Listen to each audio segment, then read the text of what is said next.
Good day, everyone. I'm Robelyn Beltran, one of your discussants for today's topic.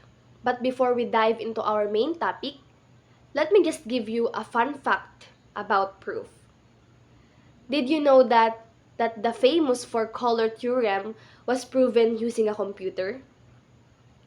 The four-color theorem states that any map, no matter how complex, can be colored using just four colors, such that no two adjacent regions share the same color. While the theorem was first proposed in 1852, it took until 1976 for mathematicians to prove it. The groundbreaking part of the proof was that it required checking a huge number of possible configurations, which was only feasible using a computer. This was one of the first major theorems to rely on computer-assisted proofs, sparking debate over the role of computers in mathematics. But despite concerns about the validity of computer-based proofs, the four-color theorem remains a significant part of mathematical history. And now, let's proceed to our main topic, which is the concept and role of proof. So, what is proof? A proof is a series of logical steps that demonstrate the validity of a mathematical statement or theorem. Think of it as a sequence of steps, each based on previously established facts, definitions, or axioms that all come together to guarantee the truth of what we're trying to prove. A good proof is like a chain where each link is essential and leads directly to the next. If one link breaks, then the entire argument can fall apart. When we say that a proof demonstrates the validity of a mathematical statement, we mean that it convinces us that the statement is undeniably true, that there's no room for doubt. Let's now jump to what does a proof consist of. So, a proof consists of axioms, definitions, theorems, and of course, logical arguments. First, what is axiom? Axiom is basic, self-evident truths that are accepted without proof. It is a statement or principle that is taken to be true without the need for proof. It says here that it is self-evident truths, meaning they are so basic and foundational that they are universally accepted as true within a particular system or framework. Think of axioms as the starting point for any logical or mathematical system. Without them, it would be impossible to build or prove anything else because every argument or theorem would require endless justifications, leading to an infinite regress. But just because an axiom is self-evident doesn't mean it's the only possible choice. Different mathematical systems might have different axioms, and by changing the axioms, you can explore new kinds of geometry or algebra.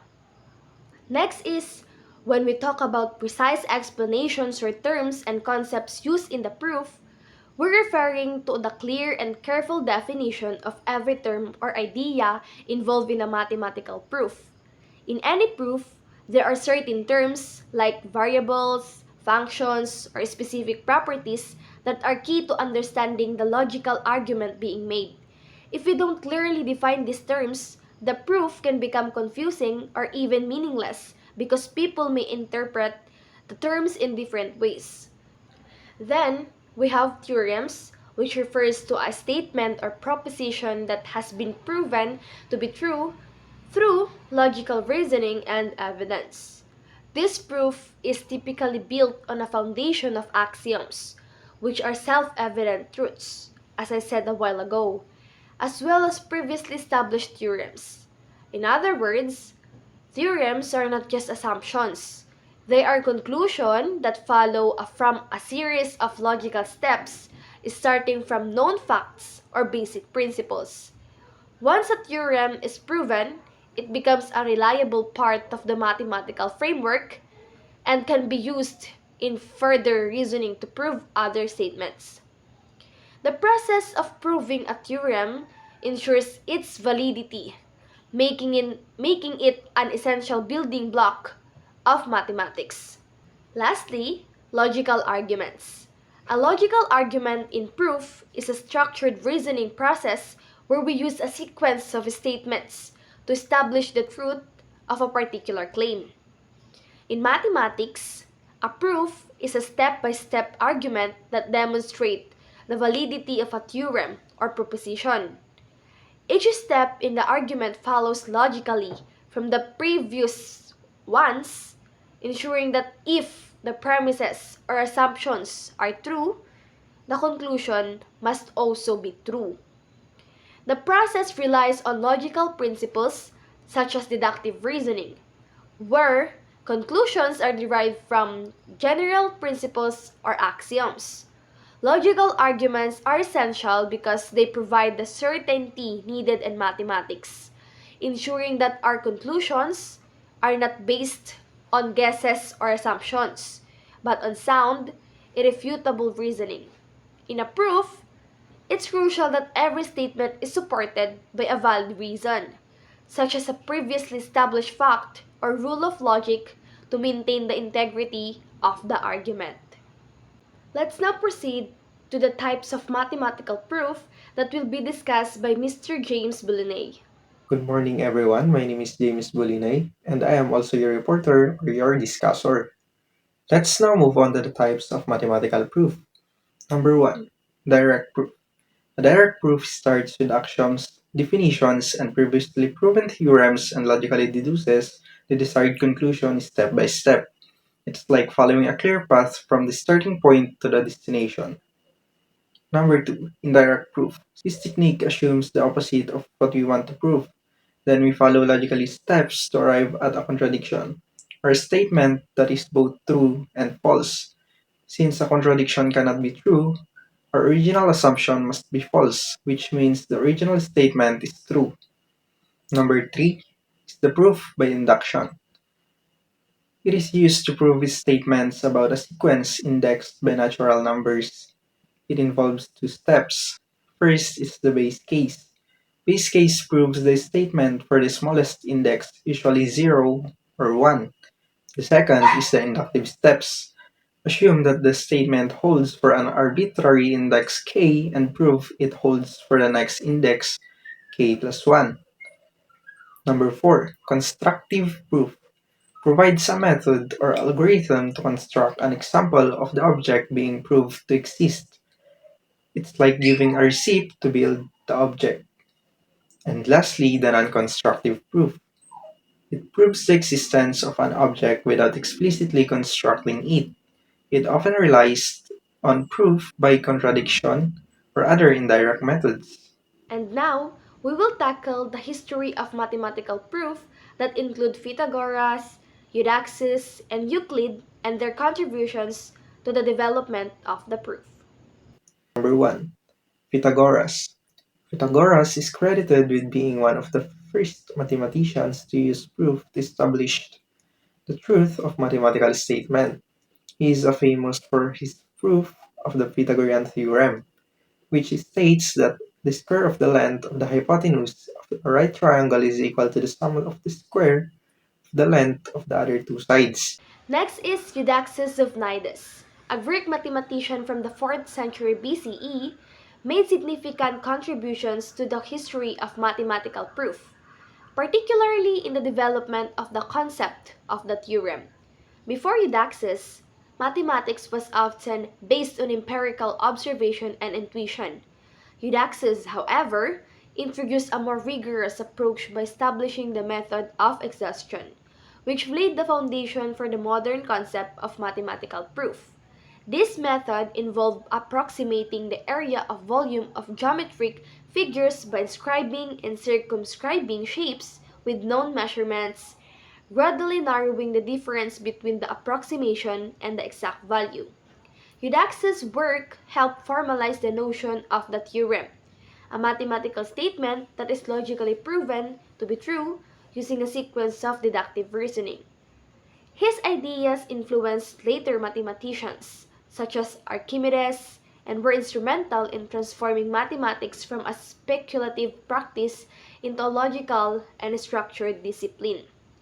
Through Eudoxus' contributions, the idea of proving the truth of mathematical statements became central to the field, shaping the way mathematics is practiced today. Lastly is Euclid. Euclid is often referred to as the father of geometry. He made groundbreaking contributions to mathematics, most notably through his work Elements. It written around 300 BCE. This collection of 13 books systematically compiled the knowledge of geometry, number theory, and mathematical logic that had been discovered up until that time. What made Elements revolutionary was its approach to mathematical proof. Euclid established a method of proving mathematical truths starting from a set of self-evident principles or axioms. These axioms, through logical reasoning, lead to the theorems which could then be proven or disproven. This deductive system provided a rigorous framework for mathematics that influenced not only geometry but also the future development of mathematics as a whole. The clarity and logical structure of Elements ensured its place as a standard mathematical reference for centuries, shaping the way proofs and mathematical reasoning are approached to this day. So why proof is important? Proof is essential in mathematics because it serves as the foundation of trust and certainty in the discipline. It ensures that statements and theories are not merely accepted based on intuition or assumptions but are backed by logical reasoning. Proof provides a structured way to validate ideas, demonstrating that they hold true universally and consistently across all scenarios. It's like building a sturdy bridge. You wouldn't trust it to hold weight unless its design was rigorously tested. Similarly, in math, proof eliminates ambiguity, allowing us to confidently use established principles as building blocks for new discoveries. Beyond mathematics, the practice of proving ideas develops critical thinking skills that are valuable in everyday decision making and problem solving. It teaches us to question, analyze, and seek evidence, a mindset that empowers us to explore a complex and uncertain world. Before we end our discussion, we will show a video presentation that are related to our topic. How to prove anything. The subject of a proof is a certain statement which can be true or false. There are two important types of statements to prove, ones that say something about all objects of some type, and the ones that only say something about at least one object of a given type. Here are two examples. All prime numbers are odd. A whole number smaller than 0 exists. Now, aside from the fact that the first statement is false, we notice that it provides a statement about all elements of a certain type, in this case prime numbers. We denote these kinds of statements with this upside down A here. The second statement, however, gives us some information about at least one element. There might be multiple, but there must always be at least one, which is usually denoted by this mirrored E. Now, to create meaningful statements out of these types, we need logical as well as set theoretical operators. In our starting inventory, we only have 3 of these. This one is called AND, combines 2 statements and evaluates the true if and only if both of the statements are true. The next one is called OR and is quite similar but evaluates the true if and only if at least one of the statements is true. Why am I putting so much emphasis on the if and only if, you may ask? Well, that's because you will hear this a lot when doing any kind of research on mathematical topics, and it just means that the relationship described works both ways, as we notice in the previous usages of the phrase. If statements A and B are both true, then A and B is also true. But this also works the other way around. And to get started, we will also need one set theoretical operator called the in or element of operator. A set is what we just call a collection of things, and we can use this operator to explain the relationship between an element and a set of certain elements.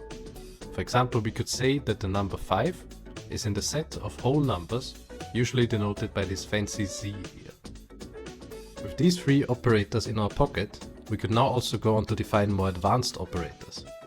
An intersection, for example, is an operator that's very easy to understand visually, but with the tools at our disposal, we could formalize it a bit.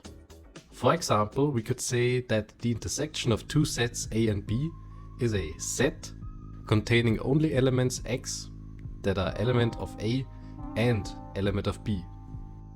You may notice two things about this definition. The first being the structure of everything. The curly braces used to denote a set definition, the declaration of a variable X here, and the condition section for the X to be included in our set. The second thing is the abundance of very short and undescriptive names everywhere. Even if you may notice the naming scheme of using capital letters for sets, you may still ask yourself what X, A or B even mean. These are all variables that can basically be anything you want, so it's good practice to insert something into these definitions to make sense of them. For example, if you substitute the sets A and B for colors and fruits, you know one of the elements is gonna be orange. The reason I put so much emphasis earlier on the if and only if phrasing is that a lot of statements are merely just implications or conditionals, which are kinda similar but only work one way. They consist of two arguments, the first of which we will call the condition and the second the result. An example would be if two natural numbers are odd, their sum is even. If we reverse the statement, it becomes false, with 2 and 4 being an easy counterexample. Also something to note is that we don't care about even numbers when trying to check whether or not our statement is true. This may seem very obvious, but it's an important detail when approaching how to prove an implication. Let's analyze this last part with some information from earlier. The statement we used here actually concerns all natural numbers, which is why we could use a counterexample to disprove it. Using numbers like 2 and 4 to fulfill our condition of the sum being an even number, and then using these numbers, we show that at least one of them, or in this case both, are not odd numbers. That's all. Thank you for listening.